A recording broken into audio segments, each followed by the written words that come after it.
All right, how's everything going? This is crazy. We're at the end of week one. We're like a tenth of the way through this course already. This is just like fast. So, any questions? My plan is to go through PA1 in detail and give you all of those extras that I alluded to yesterday about how to do this and how to have fun with it.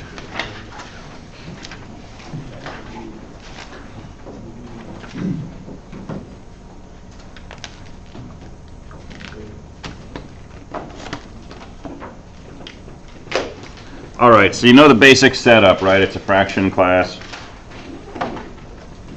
Per constructors, 4 methods for manipulating, and a 2-double.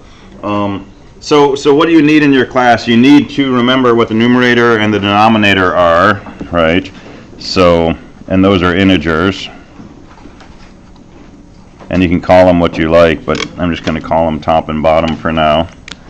So you got to have those somewhere in your class.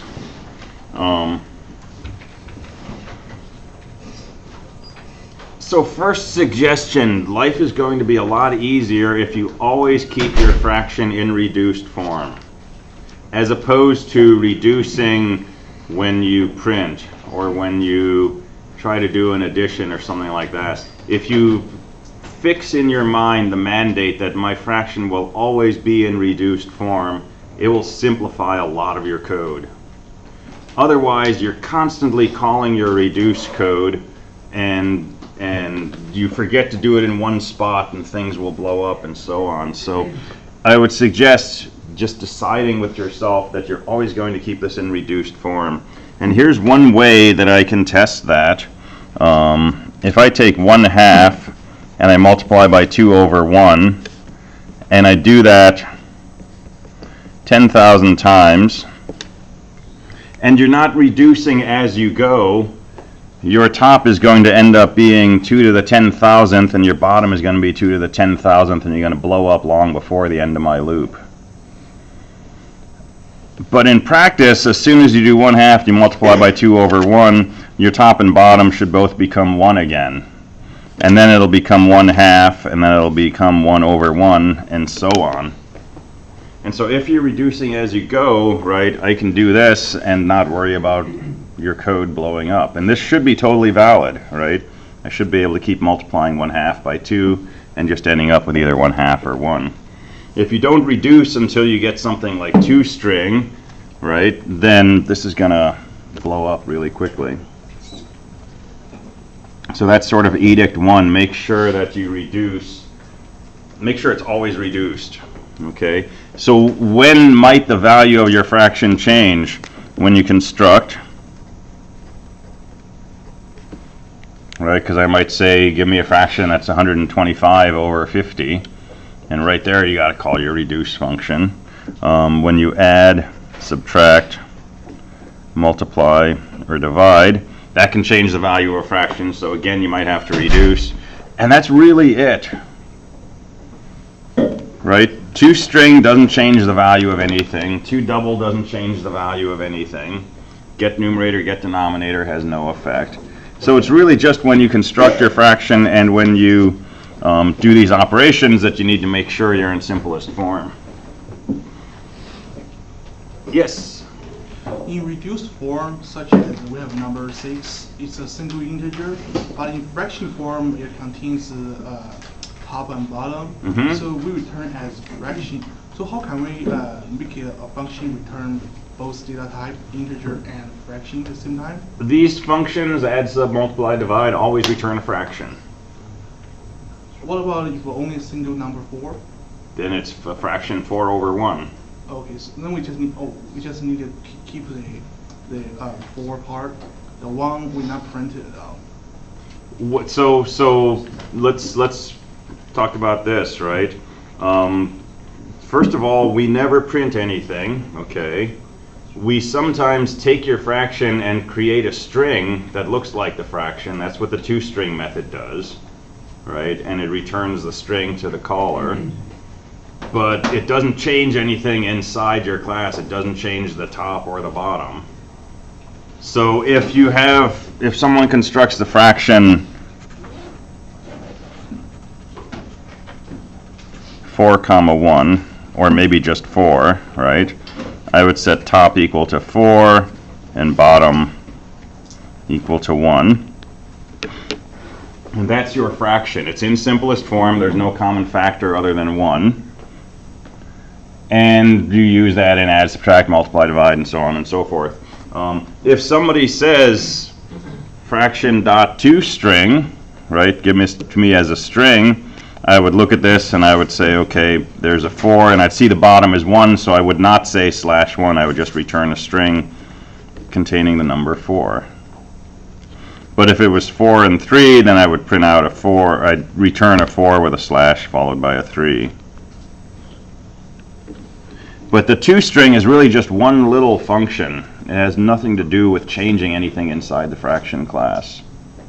It's just reading the top and the bottom and creating a string that looks like what we'd like the fraction to look like. Does that make sense, the difference between those? So are the methods returning a string?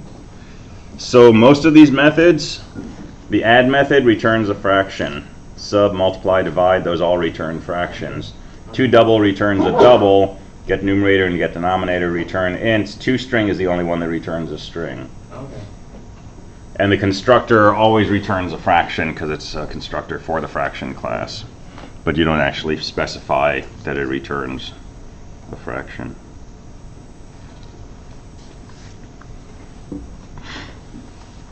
Yeah. So the operations are creating new fractions rather than mutating, right? The operators are creating new fractions.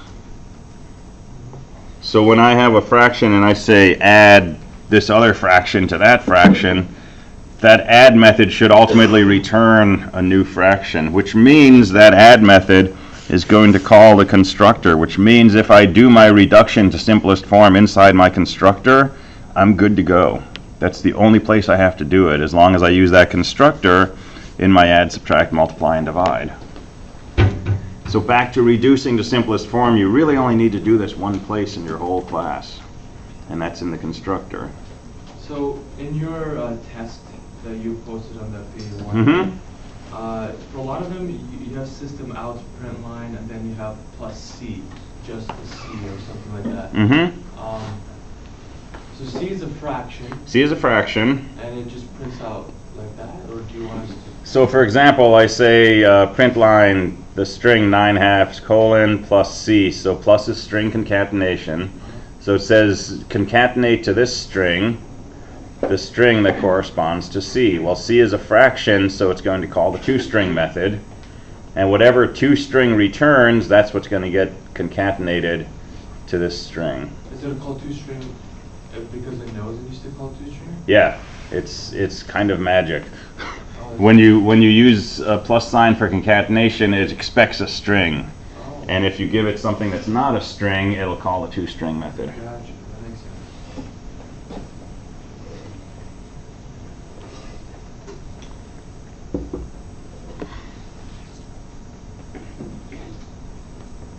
And as I told some other people, definitely don't start with this as your test code, right?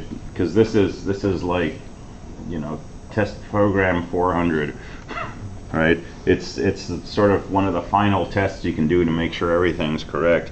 But there's lots of simpler tests you can do that are more directed in the beginning to see if your code is doing what it's supposed to do. So I would strongly recommend make a constructor. Takes two integers and stores them in the top and bottom part. And for first purposes, forget about reduction, right? Because reduction is just going to get put into the constructor, reduction to simplest forms. So forget about that for now. Make it something to do down the road. Make a toString, which just prints out A with a slash followed by a B. And forget about, you know, if B is 1, I don't want to put the slash. If B is negative, I want the negative to be in front. Don't worry about that. You know, if you get a fraction that looks like this, That's okay. You're just working on developing your code, right? And this is enough to sort of easily see my numerator is -1, my denominator is -3. So don't think that the first time you write one of these things, it has to be perfect. It has to be what you're going to turn in. Just write it so that you can use it to start developing other functions. So if you can construct and you can see what your fraction looks like pretty easily, now you can write your multiply function.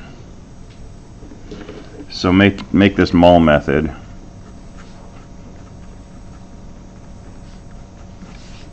Which returns a fraction. And again, don't worry about reducing to simplest forms. Just take x, multiply by the current fraction, return that. And with these three things, a constructor, a toString, and a multiply method, right, now you can write a main program and you can figure out how to construct fractions, how to use the multiply method, and so on and so forth, and work with that until it's all pretty crystal clear, right? And I'll show you some code in a moment, but simplified version of the program, right?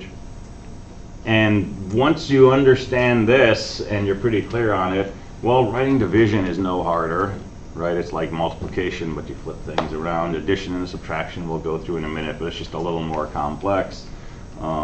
And then, you know, you can start working on the other details, like we always want this to be in simplest form. Well, that's another function that you're going to have to write. But if you already know that you're constructing correctly, you're manipulating correctly, you're printing it out correctly, right? Then when you start working on reducing to simplest form, that's the only thing you're debugging, right? As opposed to write that in version 1 and now I don't know where my problem is. Is it that I'm mishandling the numerator and denominator? Is it a problem with how I'm printing it, and so on and so forth? So one thing at a time, right? And then division by 0 comes next.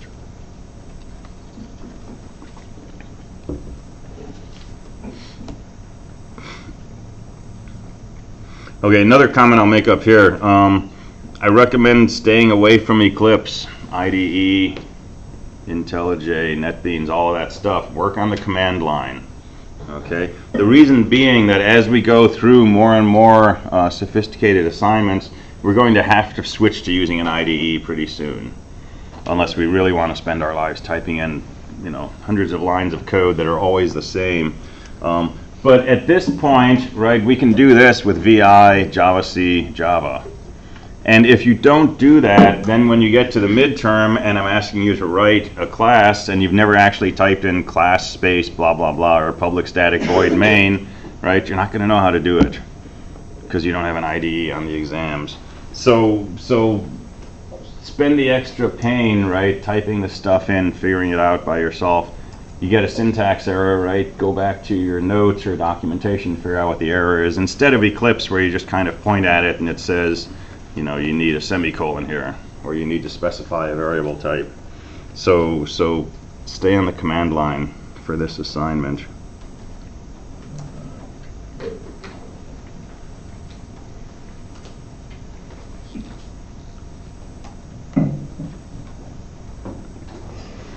All right, so let's look at the multiply method.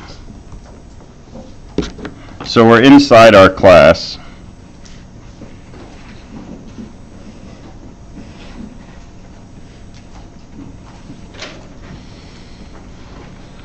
And we've got a top and a bottom, numerator, denominator. So we want to make a multiply method. So how do we multiply two numbers? Just multiply the top, multiply the bottom. So multiplication is fun compared to addition. All right, so we've got stuff in here. Eventually we have this method called multiply. So it's public, and multiply returns a fraction. And it takes one argument, which is a fraction, which, I don't know, I'll just call x.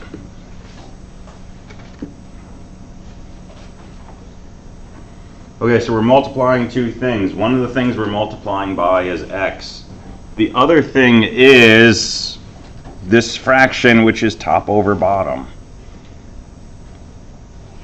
So when we're running this code, we said, some fraction name dot multiply some other fraction name. So when we're inside here, x is going to be whatever fraction we specified here, but the other thing we're multiplying it by is whatever the object was that we used when we said object name dot mul. And we can find out what the numerator of that is because it's just top and the denominator is just bottom. So we really want to return top times x top over bottom times x bottom. Right, that's what the result of our multiplication should be.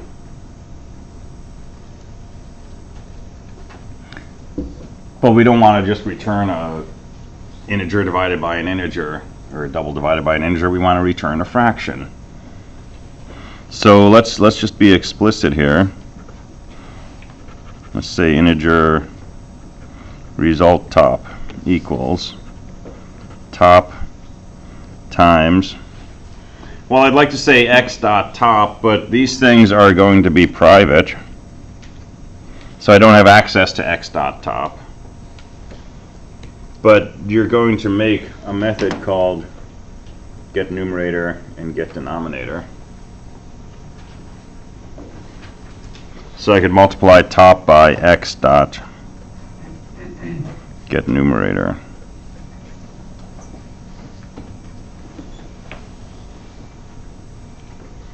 Again, first pass through this, don't worry about making it private, just go ahead and access x dot top, x dot bottom, if you like. So the numerator of my product is going to be my numerator times x's numerator. Does that make sense? And then result bottom equals my bottom times x's denominator.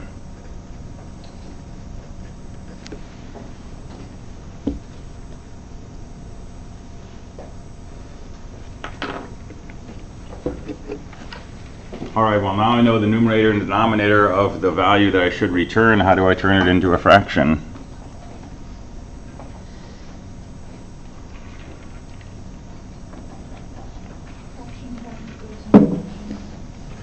Cool. What did you call the variable? Temp. Good.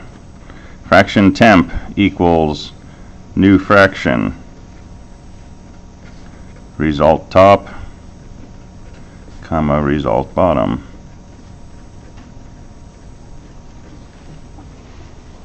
And once I've got my simplified lowest forms code written inside my constructor, I'm guaranteed temp's going to be in simplest form. And now just return temp. And there you go.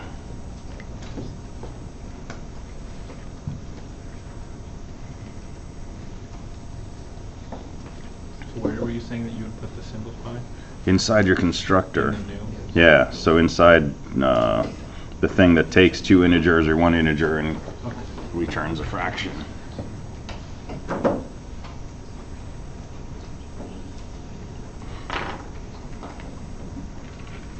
So you want to write this without having to look at the version of it we just put on the board, right?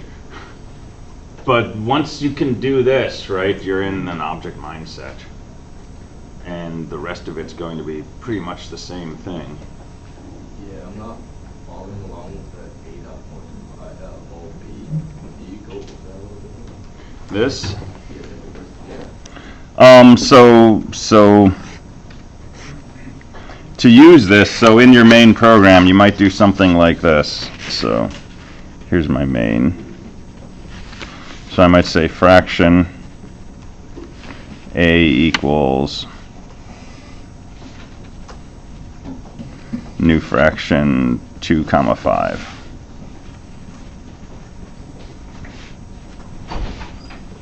And maybe B is the fraction 1/7.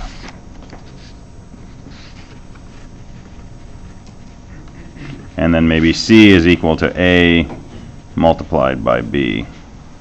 So a should end up being 2/35, right? This fraction times that fraction. There's space between In between, the public function mod fraction. the only space you need here is right here and right there. No, I mean down. Yeah, on the Here? yeah. So, They're all one line. yeah. So, a is the name of a fraction, right? Period says I want to access something inside that object. The thing I want to access is this, which is a method because it's got parentheses. And it's a method that takes one argument, which is a fraction, and I'm passing the fraction b. So mul was defined as something that takes a fraction as an argument, returns a fraction. So it takes the fraction b, it returns a fraction which I'm storing in c. And you just slap that after the multiplication of top with x dot top and bottom. This? Yeah, That's just a comment. that was a comment. Yeah, there's a comment in the beginning. Oh, That was just explaining what we're going to be doing in the rest of this. Sorry. Okay. Yeah, that would be really confusing. then the a multiplied b is a new line. Was that part of the comment? That was part of the comment. Oh. Yeah. Okay. Sometimes comments are bad, I guess. I don't know. Don't ever write comments, no. All right, so this is the essence of PA1, right? Just writing methods that take fractions, do things, usually return fractions. So multiplication of fractions is the easiest.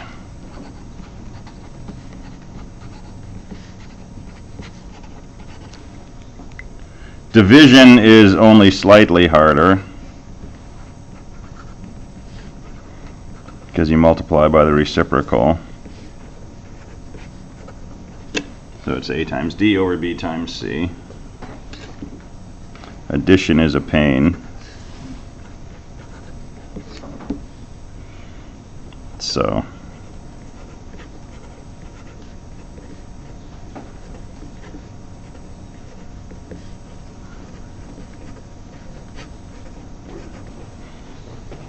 all right, find the lowest common denominator or something.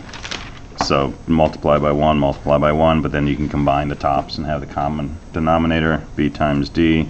And if you do subtraction, it's just subtract instead of add.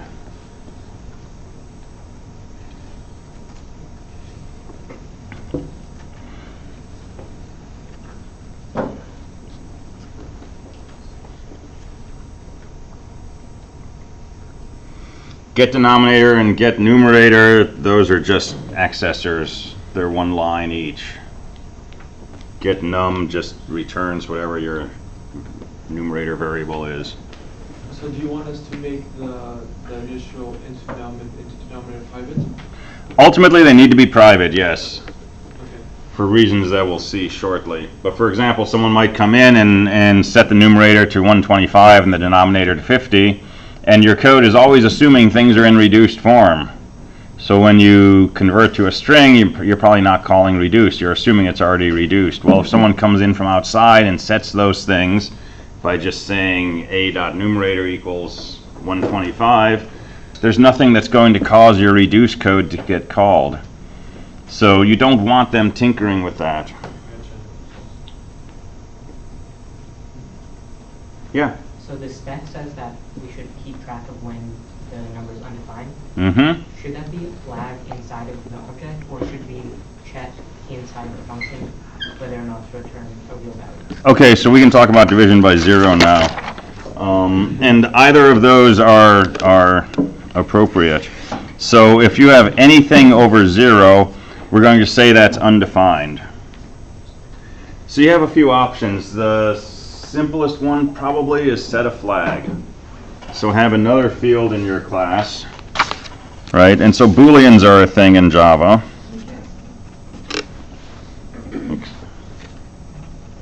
So you could have a Boolean undefined and start that off at false. Don't have to start it off. But if you find that you've got a fraction with a numerator, with a denominator of 0, you just go ahead and set this flag. The trick is you have to use that flag. Anytime that you're going to do something, first thing you want to do is say, is my fraction undefined? Because if it is, we usually do something different. So what do we do if your fraction is undefined? Division by 0. Any operations involving an undefined number result in an undefined number. So if I have my multiply method and either the current fraction is undefined or x is undefined, I'm not going to do any of this. I just want to return a fraction that's undefined. So I would return something like 1 over 0, right? So fraction temp equals new fraction 1 comma 0. I know that'll give me an undefined fraction, and I can return that.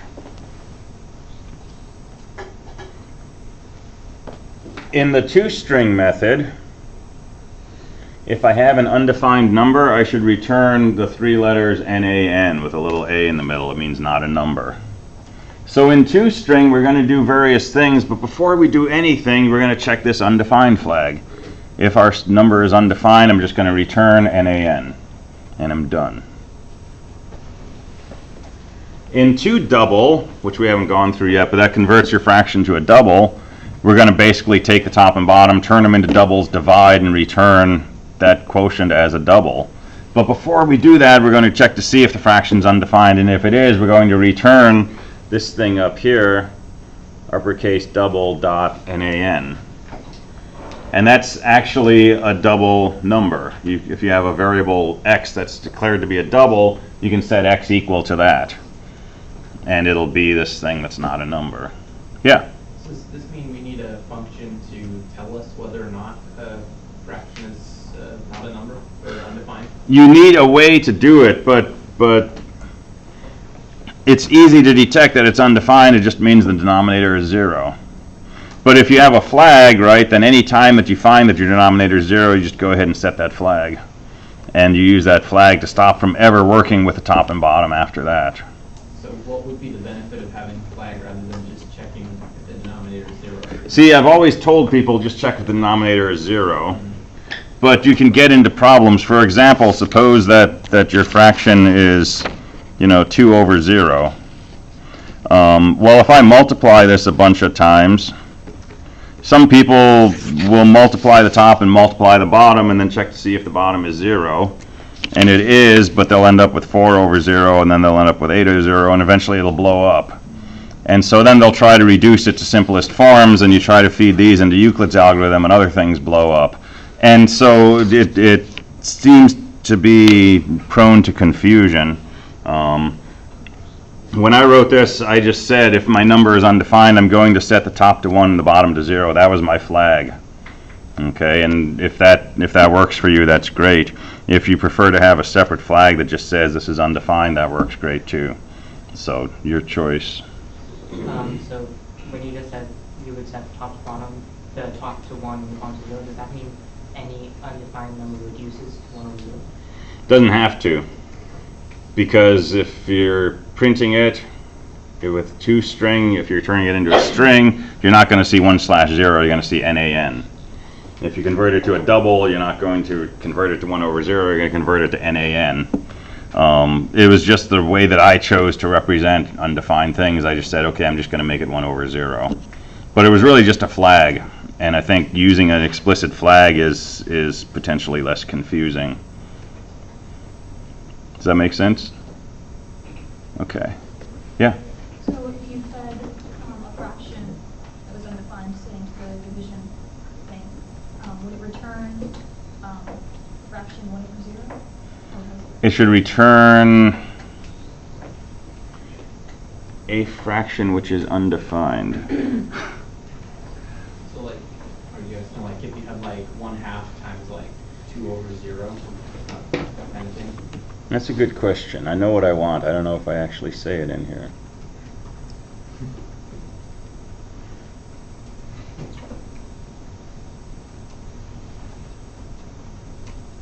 Result in an undefined number. So you can result in any undefined number you want. So 1 over 0 is fine. 1 over 0 is fine. 5 over 0 would be equally fine. Right? As long as your code understands that this fraction is undefined. Because if I convert it to a string, I'm not going to see 1/0 or 5/0. I'm going to see NaN. So, but 1 over 0 is a nice one.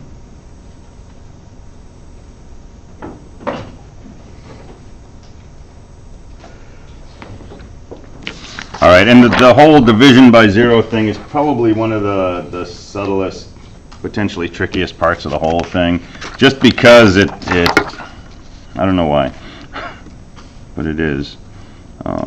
But it's again, it's kind of an add-on at the end. So 2 double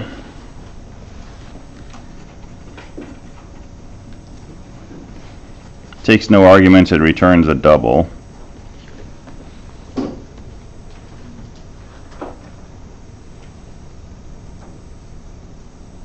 Yeah, lowercase double.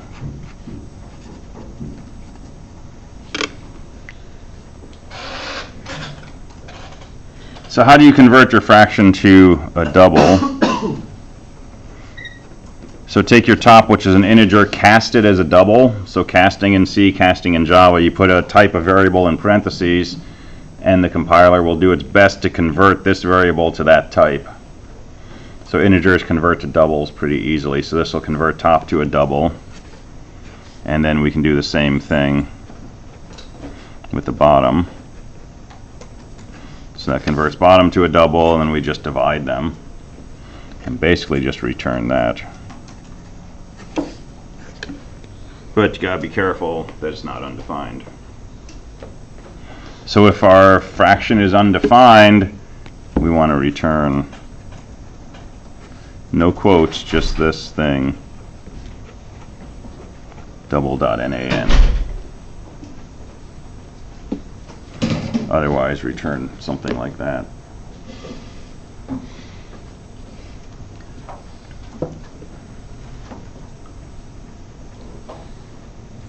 Yeah.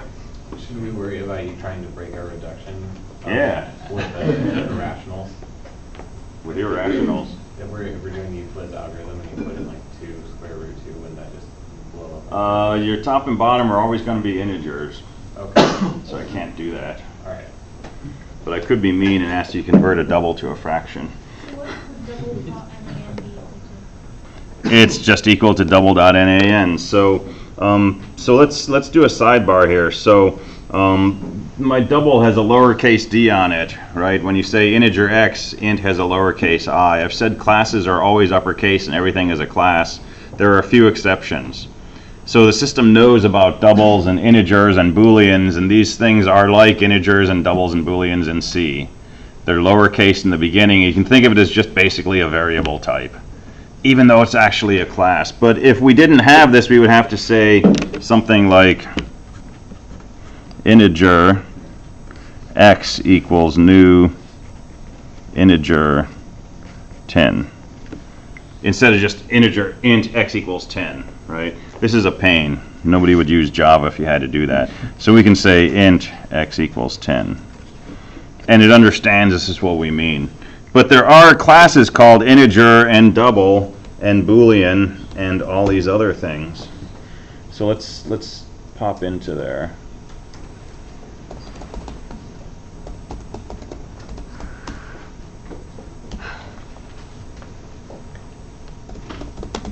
So I'll go with double class. And so it's part of Java language number, which is part of Java language object. So it has some fields available. So for example, we can say integer dot max value, and it'll give us an integer, which is the largest possible integer. So you don't have to hardwire those anymore. It knows what it is. There's double.nan. It's a constant holding and not a number value. And it's just a different type of double. There's also double.positive infinity or double.negative infinity. And if you go back to 270, and you look at the section we do where we talk about floating point numbers, there's that IEEE 754 standard for specifying a floating point number in 32 or 64 bits. There's certain representations that are different from others. One of them is used to represent nan, others are used to represent positive or negative infinity. And that's what this is taking advantage of. I was just thinking, so this is going directly to double class itself. Yeah. And that's why you don't have to initialize. Right, right. For the NAN, if it's not a number and it's typed double, what is it? What does it hold? How does it hold not a number if it's a double? It's a double called not a number. What is it? So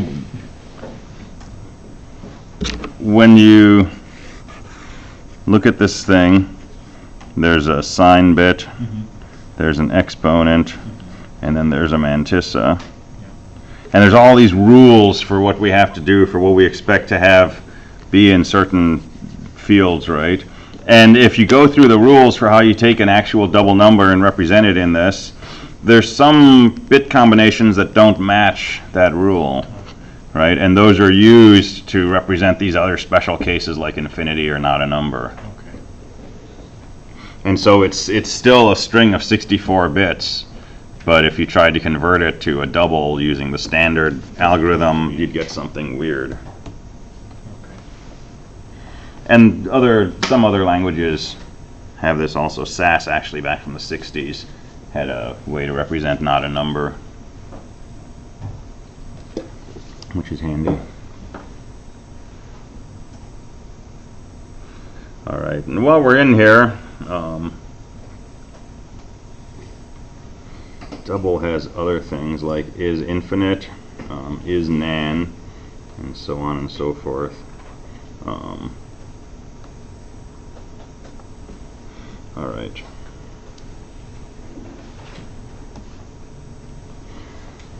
What else is in here besides reducing? Basic operations, conversion to a double, numerator, denominator, two string. So let's talk two string. So two string should just create a string that looks like your fraction. So numerator, denominator, two string. So let's think about this. So if your numerator is 2 and your denominator is 3, your string should be 2/3, 2/3.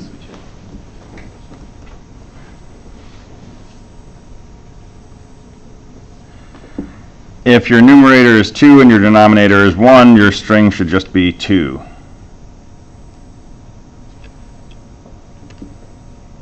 If your numerator is 0 and your denominator is 5, your string should just be 0. If it's 0 and -5, it should just be 0, not -0. If it's -2 and 3, it should be -2/3. If it's 2 and -3, it should be -2/3. If it's -2, -3, it should be 2/3. So you got a lot of cases to deal with. Couldn't we take care of a lot of those in our reduce function? Yes, you can, and you should. So think about how you want to manage this, and one way to do this is just say the denominator is never negative. If I have 2 over -3, I can change the numerator to -2 and the denominator to 3. If I have -2 over -3, I can change both to positive. Or you can deal with this every time that you convert to a string. But I think it's easier if you always just impose this rule that the denominator is never negative. And then all of these things go away. This would become 0 over 5, for example. And then when you convert to a string, if your numerator is 0, well, first see if you're undefined. If you're undefined, right, so, if this is anything and a 0, then two strings should be nan. So first see if it's undefined. If it is, return nan, you're done. If it's not undefined, see if your numerator is 0. If it is, return 0. Otherwise, see if your denominator is 1, and if it is, just return the numerator. Otherwise, just return the numerator, slash, and the denominator. And that works as long as your denominator is never negative. If it is negative, then this would be 2 slash minus 3, and that's not a good representation of a fraction. And I think those are the only edges. Except if for some reason your numerator is 6 and your denominator is 2, and you convert to a string, you still want to see just 3. Definitely not 6 slash 2 and not 3 slash 1.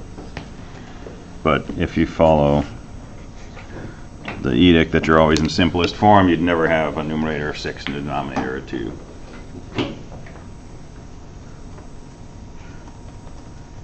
Yeah? This is due next Friday. This is due next Friday. And your biggest challenge in this, I think, is really just this. Defining the class, being able to make a constructor, being able to make one method. And again, if you understand this part of it, right, so work with this, write some code, change it, try to break it, ask questions to yourself, try to answer those, right? Work with this until you're like, I totally understand this. And then the rest of this goes really quickly. If you get down into it where you're trying to do reduction or two strings or so on, and you're still kind of struggling with this idea of like, so which top am I using when I say top, right? Then it's you're trying to figure things out in a shifting context. In what sense? Java C space filename.java compiles the class in that file. So if you say Java C star.java, that would compile everything. So you can do something like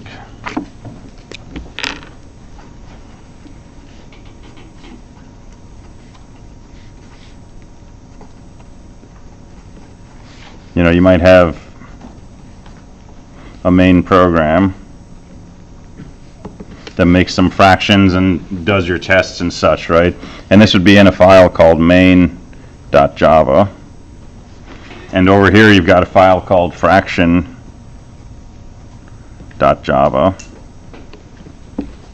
So when you're ready to test, compile. You can compile each of these Java C main.java, Java C fraction.java. In fact, when you compile main.java, it notices that you need fraction and compiles that. But if you're in a directory that only has this project in it, you can just compile everything that ends with a Java. And you'll end up with a main.class and a fraction.class and whatever other files you have.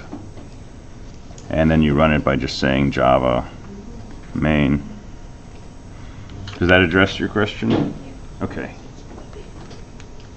Is there any weirdness, like, I can't remember if it's compiling or running, but one of the two, when you tell it to do that, you don't say, like, java.class or... Yeah, when you compile, you have to say .java. When you run, you don't say .class. You just say the name of the class itself.